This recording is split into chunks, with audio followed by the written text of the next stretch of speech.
Yeah, okay, good morning, afternoon, and evening. It's the guy you should believe in. Dropping heat like every season. Underdog like Willie Beeman. Yeah, Classic like so Dom let me, singing. before I go into this whole Blasting thing, let like me just bombs ringing. make this very clear.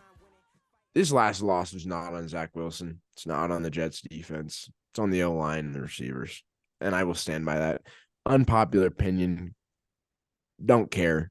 That's the truth. Let's go. Let's jump into it. First, we'll start here. All right. Zach Wilson alone had more yards than the entire Los Angeles Chargers football team. Really? Fact. Actually? He had 270 total yards versus 191 total yards. If you take out sack yards, it was 206 to like 206 to 10 something. So Zach Wilson did everything humanly possible to win this game. He took, since we're talking about sacks, he took 8 sacks for negative 57 yards. Whoever's playing the Jets, you sweep up their defense every single week on fantasy. Yeah. I'm thankfully I have the Raiders. But this, yeah, so like starting there, Zach Wilson was playing behind the sticks. So that's the next part of this. So Zach Wilson had 206 total yards. If we're comparing him solo one-on-one to Justin Herbert, it was 263 total yards to 136 total yards. Zach Wilson took 8 sacks for 57 yards lost. Justin Herbert took 5 sacks for 29 yards lost. Zach Wilson had a 60% completion percentage, 33 for 49. Justin Herbert was 16 for 30, a 53% completion percentage, which is not bad, but still, he only threw the ball 30 times. Zach Wilson did lose 2 fumbles, but as we can see, taking 8 sacks in a game when you're getting chased around the field, I might drop the ball once or twice too. Now getting to the part where the sacks play a bigger role. So there were 16 total third downs in the game that the Jets played, okay? 10 of those 16 third downs were third and long, meaning 6 or more yards on third down. In 6 of those 16 third downs, it was third and behind the sticks, meaning 10 plus yards. Okay. That led to, I believe it was a completion percentage. It was I don't have it written down, but it was a stupid low completion percentage, or conversion percentage, excuse me, to do that. But beyond that, let's take out all those, okay? All those statistics where you can still have Zach Wilson. All those can stay the same. What killed them this game was the penalties, and none of them have to do with Zach Wilson. This is with 9:18 in the fourth quarter. It's 20-6. This is what changes the game. If this penalty doesn't happen, I believe the Jets go on to win this game. Okay. 9:18 in the fourth quarter, 20-6. The Jets are on their 37. Breece Hall breaks off a short pass to the Chargers 43. It's a 20-yard gain. Garrett Wilson gets another block in the back. And instead of it being a 1st and 10, gaining 20 yards, it's now a 1st and 18, backing up the Jets farther into their own zone. So instead of being at the Chargers 43, they're at the Jets 24. That killed the game. That was it. That was the momentum. If they go down and score there, it's 20-13. And the Chargers on the next drive had to punt, and the Jets got the ball back at 4:36. Now, obviously, that's a little different if the Jets go down and score, but let's say the Jets go down and score. It's 13-6 with about 3 minutes to go. Take about a minute off the clock, and Jets get the ball back with about a minute 36 at the 29 at least or better at a punt.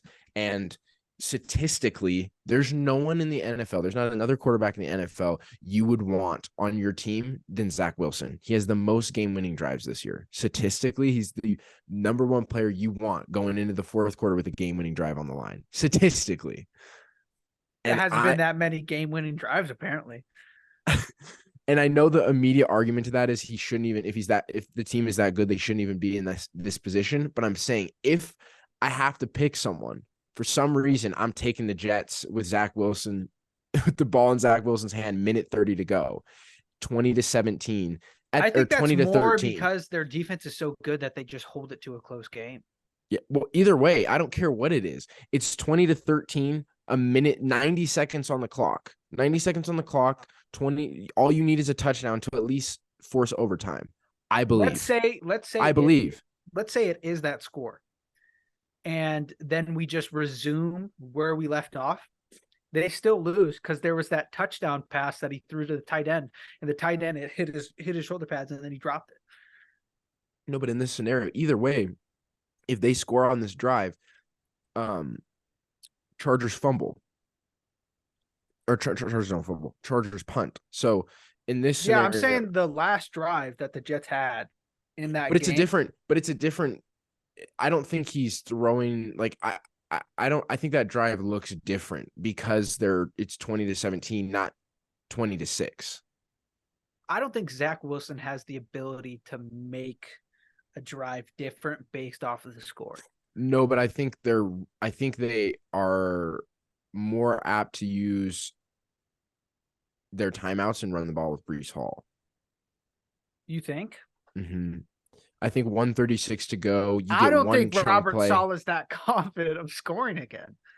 I mean, what's their highest scoring game? But that's what I'm saying. If it's 20-13, you just need a touchdown. You go to OT, and that defense is good enough where even if you lose the toss, you just go down and kick a field goal. Yeah, I'm thinking that Robert Saleh is like crap. There is like a 30-70 chance that we score, right? 30% chance we score, 70% chance we don't. I think he calls the same plays. I don't think he tries to run it with Breece Hall, run out the clock, and like go for that, because I don't think he's confident in his offense to score when they need to. Well, if he wasn't confident in his offense, then he would have moved on from Zach Wilson. Did you see the clip about that?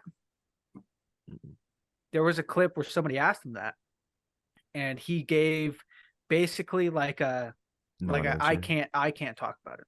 He said, "Yeah, that's a great question. I don't really know. I plead the fifth." That's what he said. Basically. Oh, so it seems like it's more of like the back office keeping Zach Wilson in the game.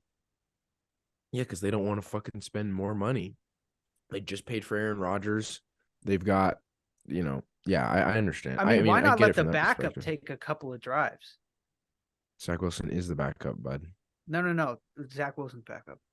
I don't even know who that is. I don't even know who their third string is. I don't even think they have like a legitimate third string. Out of all the quarterbacks that are starting in the NFL right now, who else? Bro, we got to stop the Zach Wilson slander, bro. He outperformed an entire offense who's supposed to be a supercharged offense. He did everything he could. He was playing behind the Jets defense. The Jets defense is good. We're talking about the Chargers right now. He outplayed Justin Herbert. I'm saying the reason why he outplayed them is because the Jets defense is really good, and they held the Jets defense. The Jets defense throws the ball for Zach Wilson. The Jets defense has 263 total yards. Do you understand what I'm saying? I get where you're coming from. The reason why he outperformed them is because his defense is so good, and his defense stopped the Chargers from moving the ball down the field and being really good. That's Zach Wilson still has to throw. He's still okay. I get where you're coming from. The Chargers defense is terrible. No, it's not. Yes, it is. Did you not, bro? You didn't watch the game, so why are you talking? I did watch it. No, you didn't. I literally texted you. I was like, "Oh my goodness, he dropped the ball in the end zone." Are you kidding me? You watched the last drive. They have a good defensive lineman. Their secondary sucks. No wonder Zach Wilson threw for 200 plus yards against a terrible secondary. Okay, it happens every week in the NFL. Still, the Jets defense, yes, they're holding down. Like they're good, but like it's not Coinky Dink that Justin Herbert didn't threw for 163. He goes from we just get him a little heated, and he brings out Coinky Dink. You should have heard how he was talking before we started filming. Same words I never heard before. All right, we got our points across. We got our. I think we get the point. I cannot stand for the Zach Wilson slander. Like this week, it's loud and like at the end of the day, they're 500, aren't they? Aren't they 4 and are they 4 and 5 now? Are they below 500? Well, that's crazy that you can't stand for the hate. This week's white man of the week. I'm just joking. Okay. You think Zach Wilson will ever win white man of the week? 100%. You think so? 100%. I'm doubting it. I'm doubting that he has the game. I just can't get behind it because like this performance alone speaks volumes. There's all three major penalties that killed drives and either resulted in a fumble or punts were either people don't know how to line up or people don't know how to block. That's not on Zach Wilson. That's not Zach Wilson losing the game. You even said it yourself. That tight end in the end zone, that pass is completely catchable. Tight end just drops it. That's 100%. The second time. That's the second time Conklin's just dropped a easy touchdown, easy 7. Like that's the second time. What the first time was against it was 2 weeks ago, 2 or 3 weeks ago. The last time they were on prime time, that he dropped a pass in the end zone where it just went off his chest. What sucks is because they made that schedule and they made the like TV schedule of what games are going to be primetime with Aaron Rodgers in mind. And then he gets hurt, and now Zach Wilson has to be on primetime television. I think it's very interesting, though, because it's like these guys are still performing. Like the defense is still performing. It's still a game. He wouldn't be getting this much hate if he just played a regular Sunday 10 a.m. game and lost. It's because he's always on prime time because they're like, because when they made the schedule, they're like Jets with Aaron Rodgers. This is going to be good. Yeah, bro. Like, I don't know. I just can't really get down with it this week. Like, to me, he's innocent until proven guilty. Like until next week. What? Just like Deshaun. You're crazy. I was gonna say that. Bro, you keep saying some weird stuff. Yeah. Man. That's not that weird. He's innocent until proven guilty. I'm not really down with that. I'm not really down with that. He's innocent till proven guilty, you know? None of these news reporters have any evidence. You know what I'm saying? It's all talk because he's got money now. Y'all are crazy. No, I just can't get behind it. No, I'm with you actually, Deb, though. Like I think everybody's hating on Zach a little too much. Like chill out. I was with it in the beginning of the year, you know, the joke, but now at this point in the season, bro is not like this is not if you're running for your life the entirety of the game, like the guy 57 yards. We're talking about half a football field. That he's getting like sack. He's playing behind the sticks in a total of 11 different third downs. You know how hard that is? And he's making up for it the best he can by putting on a 200+ yard performance. But it's hard when when 11 of your 16 third downs are behind the sticks. Or not behind the sticks, but third and long. That's hard to convert. It doesn't matter. I don't care who you are. That's hard to convert in the NFL. So so I'm glad you agree with it. And I think when people hear that after all of the Jets takes I've had, that they can at least agree with me on that, because I just think it's too much now. I think we're to the point now where it's just a bandwagon thing to hate the Jets instead of like actually watching football and looking at a game in its totality and looking at the reasoning behind why things are the way they are. Well, if you didn't watch football and like you just like paid attention to the Instagram stuff, you'd think the Jets were 1-7 right now. Exactly. And they're in the playoff race. Yeah. I don't know who you guys could be referring to or talking about, but okay, so that's my rant. I'm defending the Jets. Trav agrees Devin's with me. New crush. Zane doesn't. That's the title. Devin's new celebrity crush. All right. Do we want to go into predictions? Do you guys have anything else from the week you guys want to talk about? I would like to bring up the fact. Oh, wait. We have White Man of the Week to get into. Okay. Before you do that real quick, I just want to comment on something. I don't know if you guys watched the game. Trev, you said you watched part of it. Zane, you were working, so I don't think you did. I watched the beginning half of it, and then I fell asleep because that's how much of a snooze fest the game was. The Panthers returned a punt for a touchdown, and the announcers, this is the volume at which they got to. And he's going to turn the corner. He's got one man to beat. Touchdown. That was the call, basically. That was the call. There was no excitement. This game was like, even the announcers were like, dude, I have to be here for this. Are we for real? Like, and then I woke up at the end of the game and it was just Jason Kelsey and Richard Sherman screaming at the TV, and I was very confuddled. So this game was I was close on my prediction, but this game was just a snooze fest all the way around. Go ahead, Zane. Wow. Wow. All right. So for this week's White Man of the Week, you guys don't even really know what White Man of the Week means. So you guys are going to be questioning my pick this week. But if it's Jack Harlow, bro, I'm throwing a fit. Jack Harlow? Bro, his music was trash this week. If you say I didn't even know he dropped. All right, good. All I'm saying is that this week's contender, this week's qualifier, this week's winner was a man who's it's been a long run for him. He's been in the league for I think about 5+ years. He's been in the league for about 5+ years, yeah. And I mean, he's just been the back seat. Nobody's really cared about him until this year, right? And then it was like a bunch of stuff happened, and then he was just getting uppercutted by Mike Tyson. That's what it felt like. He was just getting pounded on until last week. Or it would be till last week. Until last week, he came out, and he was just looking like a prime top, like a starting QB who started his entire life. And that's what White Man of the Week is. White Man of the Week is about a mediocre player who comes out and he shocks the nation, shocks the world. So this week's winner for White Man of the Week, baby. Caillou's older brother, Mr. Josh Dobbs. Yes, sir, baby. Let's go. Wait, what? The alopecia Let's go, king. baby. Let's go, baby. Let's go. Josh Dobbs came out. The alopecia king. He didn't even know the names of the players he was throwing to. Came out, put up a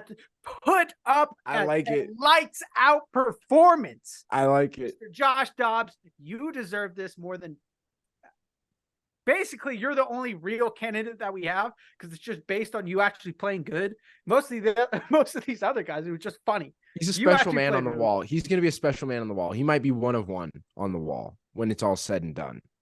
Why would you say one of one? Why one of one? That's weird. Why would you say one of one? There's something weird about my pick that would make him a one of one, Devin? No. I just think he's very special. This is a very special pick, and he deserves it. But he is a one-on-one. He's a special guy. So I like that on the wall. Good to see one of the brothers still doing better than Whoa. Come on now. This is about players. This is about players being good at the game of football or dating Taylor Swift. It's one of the two. I would like to say that we talked about it a little bit off stream. But I want to get your thoughts on that, like you guys' thoughts on that real quick. Trav, you agreed with me. Zane, you were in the process of making up your mind. If Justin Jefferson, with Josh Dobbs coming to the team, I personally believe you rock out with Josh Dobbs and you move on from Kirk Cousins. It's time. I thought he was going to finish that quote. Right yeah, I did too. Yeah, I thought so too. I thought about it. I personally think you move on from Kirk Cousins. You go with Josh Dobbs. And Jordan Addison has proved he can be a number one. Let's say the Vikings get offered that deal from the Bengals. You got to say it. So it's T. Higgins. Yes. So T. Higgins, a first and a second. Would you take it? Or T. Higgins, a first and a third? Because either way, he's about worth 2 firsts. So you can go T. Higgins and a first and like basically another pick, somewhere around there. I would do it in a heartbeat because I think Jordan Addison has proven he can be a number 1 with that kind of volume share. And I think T. Higgins can be that number 1 with that volume share. We're going to see it or well, not T. Higgins specifically, but I rest like that's kind of the thing I'm getting at here. I would take that deal. I feel like they become a better overall team. I think so. And they have a better push. They don't have to do like it's just depending on this year, they either I feel like depending on this year and the next, they either are trying to make the Super Bowl or they're gonna start going into a rebuild. With I don't that even trade, they don't have to. I think exactly. I think you can soft reboot with that trade. I think you can soft because Jordan Addison's a rookie, so he's going to be on his rookie deal. You bring in T. Higgins, who can be a number 1 or a number 2, and you can go get two first round picks to strengthen up whatever you need. Right? You can go and get a receiver if you want. If it was me, I'd go get a blue chip linebacker or a corner in the draft. If it was me, I'd get a running back.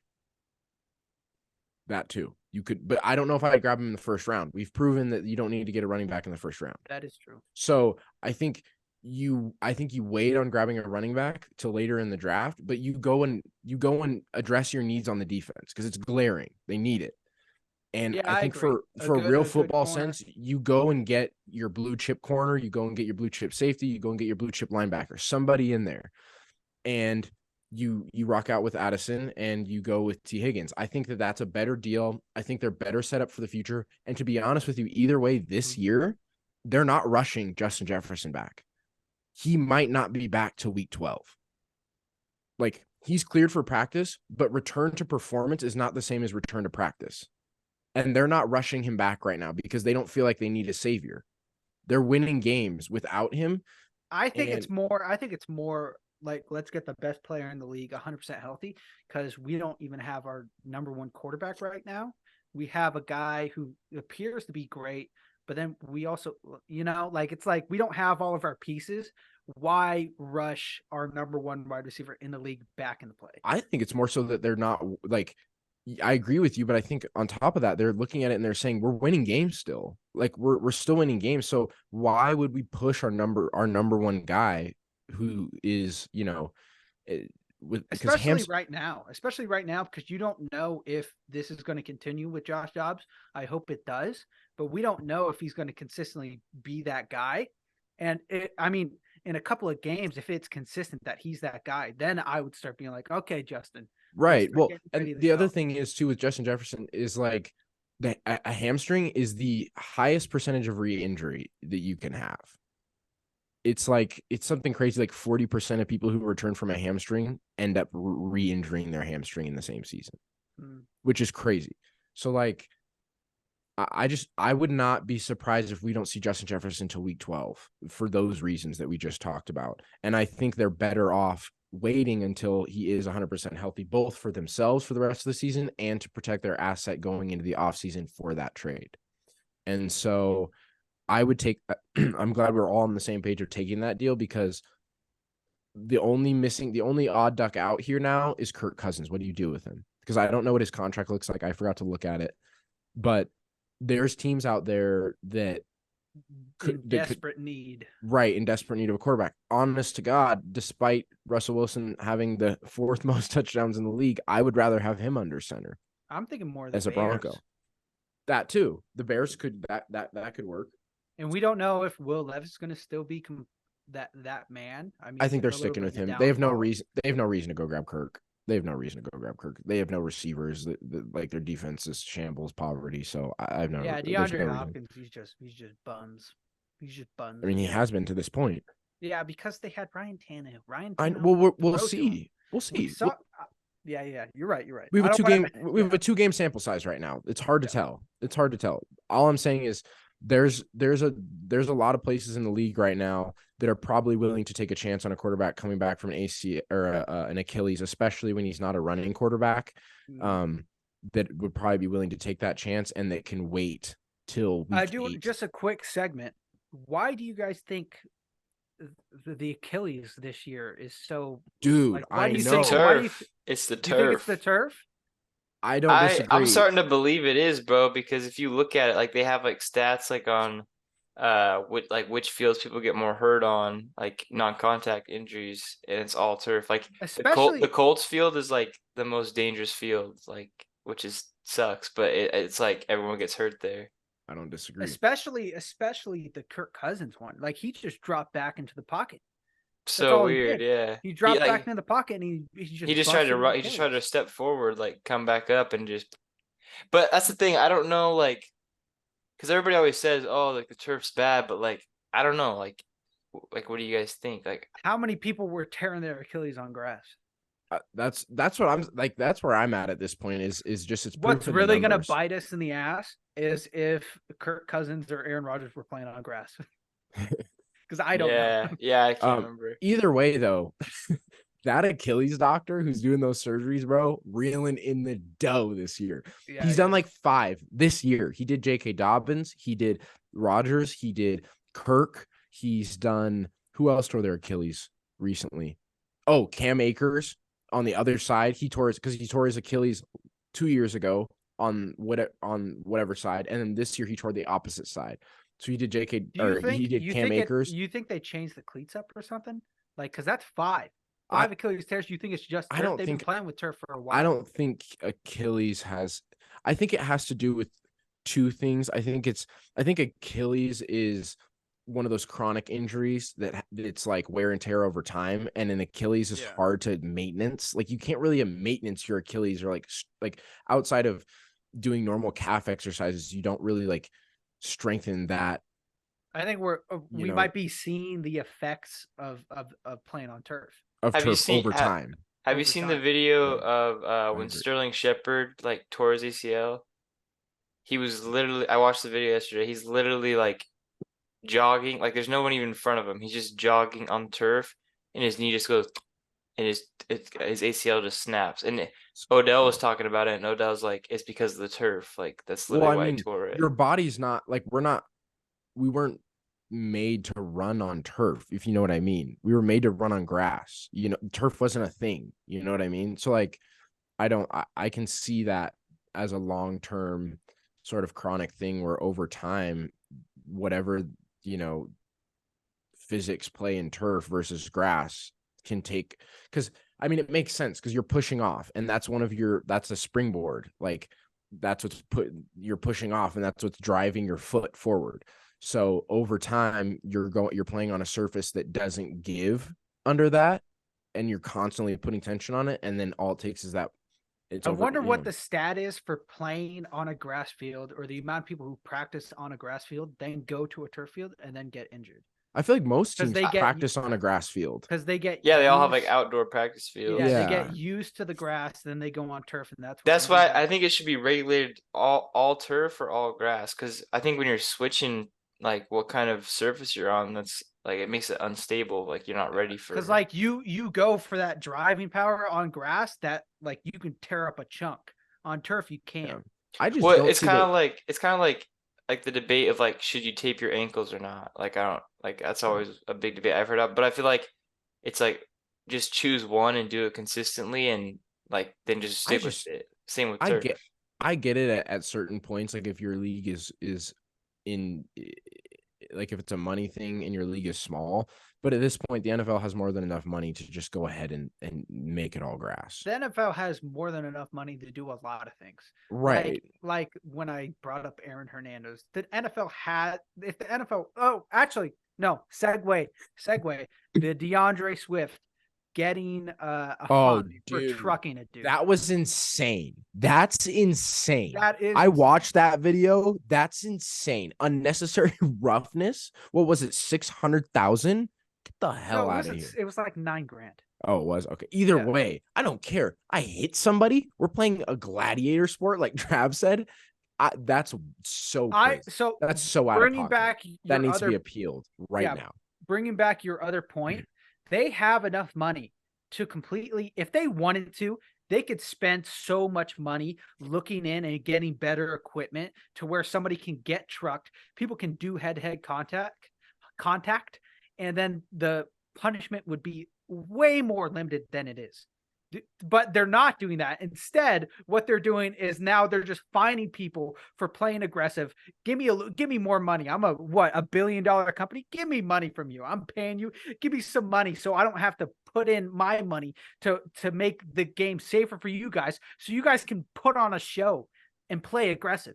I think bringing it full circle too, back to Justin Jefferson, another place that they could do some like specific research is these hamstrings. Like, we've known, everyone talks about the Steelers. They're very good. They have a team doctor that's very good with hamstrings for whatever reason, and that is very good at predicting timelines and stuff for return to performance specifically. And they're very conservative, and the Steelers are one of those teams that have the lowest re-injury rate of the hamstring. And so I feel like on top of the turf, like the NFL could look into that too. There's a lot of places they could go. They just don't want to spend the money. I can't believe that they find a guy for trucking a defensive player. That's so crazy, dude. And it's only because of like that injury rate, right? Oh my goodness, they're going to get injured, and they don't want to fork up the cash to get. I mean, how much have the pads changed? We talk about helmets all the time. Oh, they changed up. How much have the shoulder pads changed? Facts. You can't put any research in to make the shoulder pads, maybe even have them come a little bit lower, right? QBs have been wearing those vests for like 10 years now. You guys haven't made anything to protect the QBs any better. They have to buy Nike. They have to buy Nike vests. There's not even NFL vests that they get.